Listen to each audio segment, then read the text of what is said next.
আসসালামু আলাইকুম প্রিয় খামারি ভাই ও বোনেরা, আপনারা দেখছেন জীবনের পোষা প্রাণী ইউটিউব চ্যানেল। আজকে আপনাদের সাথে কথা বলবো যে 5টি ভুলের কারণে আপনার কোয়েল পাখির খামার ধ্বংস হয়ে যেতে পারে। সো বন্ধুরা, দেরি না করে চলুন ভিডিওটি শুরু করা যাক। নাম্বার 1, সঠিক তাপমাত্রায় না রাখা। বাচ্চা কোয়েলের জন্য সঠিক তাপমাত্রা অত্যন্ত গুরুত্বপূর্ণ। প্রথম সপ্তাহে বোর্ডিং তাপমাত্রা প্রায় 35 থেকে 37 ডিগ্রি সেলসিয়াস রাখতে হবে।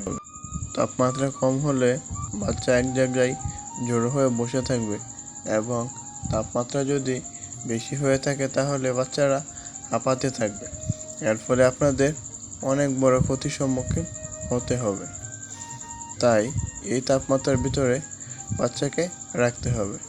সর্বোচ্চ তাপমাত্রা থাকতে হবে 37 এবং সর্বনিম্ন থাকতে হবে 35 থেকে 37-এর ভিতরে রাখলেই বাচ্চাগুলো সঠিকভাবে বৃদ্ধি পাবে।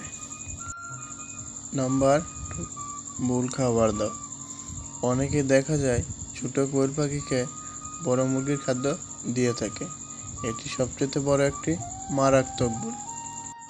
বাচ্চা কোয়েল পাখির জন্য উচ্চ প্রোটিনযুক্ত খাবার প্রয়োজন, যেটা কিনা স্টার্টার ফিডেই থাকে। তাই বাচ্চাকে ছোট অবস্থায় স্টার্টার ফিড ব্যবহার করতে হবে। এর ফলে বাচ্চা অনেক মোটা তাজা হবে এবং সুস্থ সবল থাকবে। তাই সবাই সঠিক বয়সে সঠিক খাবার ব্যবহার করবেন। নাম্বার 3, অতিরিক্ত ভিড় করে রাখা। অল্প জায়গায় বেশি পরিমাণে কোয়েল পাখি রাখলে কোয়েল পাখি কম বৃদ্ধি পাবে এবং তারা টুকরি করবে। তাদের একজনের থেকে আরেকজনের শরীরে দ্রুত রোগটা ছড়িয়ে পড়বে। তাই সবাই যত সম্ভব চেষ্টা করবেন কোয়েল পাখিকে একটু ফাঁকা জায়গায় রাখার জন্য। নিয়মিত কোয়েল পাখির খাঁচা অথবা কোয়েল পাখি যদি ফ্লোরে পালন করে থাকেন, ফ্লোর নিয়মিত পরিষ্কার করবেন। এর ফলে পাখিগুলো সুস্থ সবল থাকবে। নাম্বার 4, পরিষ্কার পরিচ্ছন্নতা না রাখা। নোংরা খাঁচা রোগের প্রধান কারণ। প্রতিদিন পাখির মল পরিষ্কার করুন এবং নিয়মিত জীবাণুনাশক স্প্রে করুন। এতে আপনাদের পাখি সুস্থ সবল থাকবে। পরিষ্কার পরিবেশে পাখি দ্রুত বড় হয় এবং পাখির সুস্থতা বেশি থাকে। আর পাখি যত সুস্থ থাকবে তত আপনি বেশি পরিমাণে লাভবান হতে পারবেন। নাম্বার 5, বিশুদ্ধ পানি না দাও। পানি পাখির জীবনে সবচেয়ে গুরুত্বপূর্ণ একটি উপাদান। নোংরা পানি দিলে পাখির ডায়রিয়া ও অন্যান্য রোগ হতে পারে।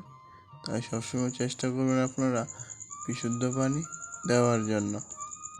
প্রতিদিন বিশুদ্ধ পানি দিন এবং আপনাদের ড্রিঙ্কার ধুয়ে মুছে পরিষ্কার করে রাখুন।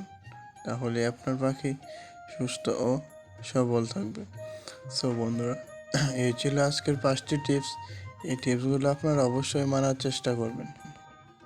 এরপর আপনারা হোয়াইট ক্রনিক সম্পর্কে আর কোন ভিডিও জানতে চান অবশ্যই কমেন্ট বক্সে জানিয়ে দেবেন। আমি আপনাদের কমেন্টের উপর ভিত্তি করে এর পরবর্তী ভিডিও তৈরি করে দেব।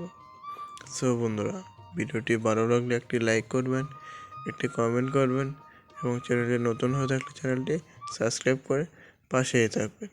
আসসালামু আলাইকুম প্রিয় খামারি ভাই ও বোনেরা।